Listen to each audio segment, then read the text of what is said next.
చంద్రబాబు లోకేష్ మీ బతుకులంతా నాటకాలు మోసాలే అని వైఎస్ఆర్సీపీ నాయకురాలు లక్ష్మీ పార్వతి మండిపడ్డారు. లోకేష్ మీ కుటుంబ చరిత్ర తెలుసుకో అంటూ హితవు పలికారు. కన్న తండ్రి ఎన్టీఆర్ పై చెప్పులేసి అవమానిస్తుంటే మీ అమ్మ భువనేశ్వరి ఎప్పుడైనా మాట్లాడిందా అని ప్రశ్నించారు. 60 లక్షల మంది జనాలు ఉన్నారు.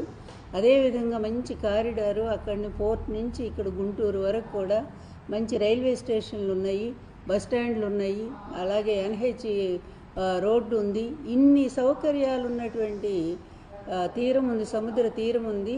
ఉన్నటువంటి ఈ ప్రాంతం తొందరగా డెవలప్ అవుతుందని చెప్పి సలహా చెప్తే ఆ విషయం తప్ప, అది తప్ప అన్ని విషయాలు మాట్లాడేస్తూ ఉన్నారు. ఏదేదో ఇష్టం వచ్చినట్టు మాట్లాడుతున్నారు. ఇక ఈ కొడుకు ఎట్లాంటి వాడో అందరికీ తెలిసినటువంటి విషయమే. అలాంటి ఓ పనికిమాలాన్ని తీసుకొచ్చి ముఖ్యమంత్రిని చేయటం కోసం ఆయన ప్రమోట్ చేసుకునే పనిలో భాగంగా పిచ్చి పిచ్చి పనులన్నీ కూడా చంద్రబాబు చేస్తున్నాడు, అతని కొడుకు కూడా చేస్తున్నాడు. అసలు పిచ్చి పనుల్లో కల్లా పిచ్చి పని ఏంటంటే మొన్న విజయమ్మ గారికి పుట్టినరోజు ఆయన శుభాకాంక్షలు పంపటం ఏంటి అసలు ఇది? ముందు నీ కుటుంబం ఏంటో చెప్పయ్యా లోకేష్, నువ్వెంత, నీది ఏమిటి అసలు? జగన్ ముందు నీ స్థాయి ఎంత? ఒక్కసారైనా నువ్వు ఆలోచించావా? జగన్ ఎక్కడ ఒంటరిగా ఒంటి చేత్తో నిలబడి కష్టాలను ఎదిరించి మీ బాబు ఆయన జైలు పంపిస్తే 16 నెలలు మౌనంగా భరించి బయటకు వచ్చి మళ్ళా ప్రజల్లోకి వెళ్ళి ప్రజాభిమానంతో ఒంటిగా గెలుచుకున్నటువంటి జగన్మోహన్ రెడ్డి ఎక్కడ? ఈవీఎంల సాయంతో మరి అడ్డదారిలో గెలిచినటువంటి నువ్వే ఇక్కడ? ఓడిపోయిన వాళ్ళ క్రిందే లెక్క. అసలు మీ ప్రభుత్వం క్రింద లెక్కే రాదు నిజంగా ప్రజాస్వామ్యబద్ధంగా చూస్తే. అట్లాంటి నువ్వేదో పెద్ద రాజకీయం చేస్తున్నట్టు. జగన్ గారి కుటుంబం మీకు ఎందుకయ్యా బాబు? నీ కుటుంబం సంగతి చెప్పండి ముందు. మీ కుటుంబ పరిస్థితి ఏమిటి అసలు? మీ మేనత్తల్ని ఎప్పుడైనా నువ్వు చూసావా సరిగా? నాకు తెలిసి ఎప్పుడు మీ అమ్మకి మీ నాన్నకి పెళ్ళైన కొత్తలో వాళ్ళు ఒక్కసారి ఇంటికి వచ్చినట్టు గుర్తు. అది మీ తాత మీ అమ్మమ్మ కూడా, అమ్మమ్మ కాదు నాయనమ్మ, వాళ్ళు ఒక్కసారి వచ్చినట్టు గుర్తు నాకు. అంతకు మించి నేను ఏనాడు కూడా వాళ్ళని చూడలా. మరి సొంత కుటుంబం పేదవాళ్ళని చెప్పి, వాళ్ళది పూరిళ్ళని చెప్పి, మరి అదేవిధంగా 2 ఎకరాలు అతి పేదవాళ్ళని చెప్పి వాళ్ళని దూరంగా పెట్టినటువంటిది మీ అమ్మ. ఎందుకంటే మీ నాన్నకన్నా తల్లిదండ్రులు అలాగే తోడబుట్టిన వాళ్ళని చూడటానికి కూడా అతను దొంగచాటుకి వెళ్ళేవాడు. మీకు తెలుసా లోకేష్? నీకేమి తెలియదు, నేను చెప్తా విను మీ చరిత్ర అంతా కూడా.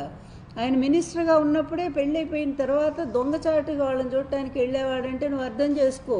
అంటే మీ అమ్మ ఎంత కంట్రోల్ పెట్టిందో ఆ కుటుంబం అంటే వాళ్ళకి, మీ అమ్మకి ఎంత రోతో ఎంత అసహ్యమో ఇంకా చాలా ఉన్నాయి చెప్పాలంటే కూడా. అసలు అట్లా ఆ కుటుంబాన్ని ఒక్కసారి కూడా భోజనానికైనా పిలిచిందా మీ అమ్మ? ఏ రోజు పిలవలా. అదేవిధంగా వాళ్ళ ఆడపడుచులకి ఎప్పుడైనా సరే గౌరవ మర్యాదలు చేశారా? చేయలా. అట్లాంటి మీరెళ్ళి జగన్ ఫ్యామిలీకును వాళ్ళకి విశేష చెప్పడం ఏంటయ్యా?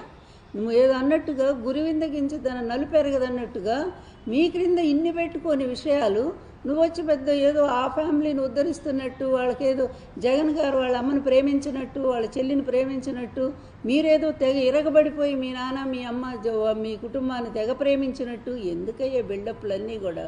ఎవరిని మోసం చేయాలని జనాలకి తెలియదు అనుకున్నారా? అసలు అన్నిటినీ మించి మీ కుటుంబంలో గొడవలు తెలియదా? ఎంత భయంకరంగా అత్తాగోడలది అనుకున్నారో తెలియదా?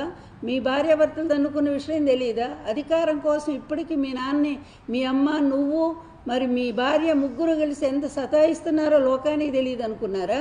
మరి ఇన్ని పెట్టుకొని నువ్వేంటయ్యా పోయి ఆమెకి చెప్పేదేంటి? నువ్వెవడు వస్తులు చెప్పడానికి? ఆమెకి నీకు సంబంధం ఏంటి? ఎప్పుడన్నా చెప్పావా ఇంతకుముందు? ఆమెనే కదా, ఆమె పాత్రనే కదా ఇష్టం వచ్చినట్టు మాట్లాడావు నువ్వు. ఎంత భయంకరంగా మీ ఐటీడీపీలో ఆమె క్యారెక్టర్ అసాసినేట్ చేయలేదా? ఇదే షర్మిల క్యారెక్టర్ అసాసినేట్ చేయలేదా? దిక్కుమాలినటువంటి ఈ చెల్లెళ్ళు వీళ్ళంతా కూడా ఈ విధంగా వ్యవహరిస్తూ ఉంటే ఈ నిజంగా ఒక రాజకీయాలకి కుటుంబాలకు కూడా మచ్చే వీళ్ళు.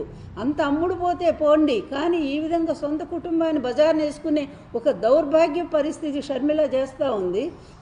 ఆవిడకి ఒత్తాసుగా మీరు నిలబడ్డారు. ఆ కుటుంబాన్ని చీల్చింది మీ నాన్నే, అందరికీ తెలిసినటువంటి విషయమే.